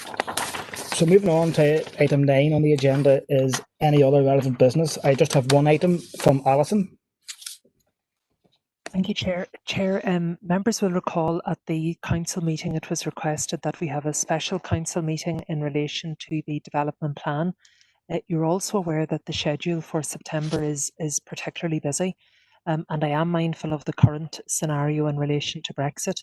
The only date, Chair, that we would have available in September for a 7 p.m. meeting would be if we wish to swap the Brexit committee on Monday the 21st. We could convene a special council meeting. Failing that, and I do appreciate members may wish to continue with Brexit, it would be an early October meeting for the special council meeting on the development plan. So it was really just to get members' views on that matter, Chair, so we could finalise arrangements. Okay, thank you, Alison. A few hands up from before, if we can just get them down maybe. And Councillor Michael Duff. Yeah, Chair, can I just check through you? Councillor Anne-Marie she and others, we talked about the LDB matters, you know, in a pre-meeting with yourself and others, party people. So our position is that we would be prepared in this instance to yield on the Brexit meeting till October, because the pertinent political matters there, we can get properly prepared for them in respect of October. So as a group, we would be willing to yield that committee meeting till the LDP, if you know what I mean, LDP consideration. Yeah, that's clear. Yeah. Thank you. Yeah, clear. Thank you, Councillor Michael Duff. Do we have a seconder for that? Happy to second that. Anne-Marie Donnelly. Okay, and are we all in agreement? Okay, thank you. Okay, can I get a proposer and seconder, please, to move into confidential business, please? Councillor Irvine. Seconded, Councillor Thompson. Councillor Irvine and Thompson.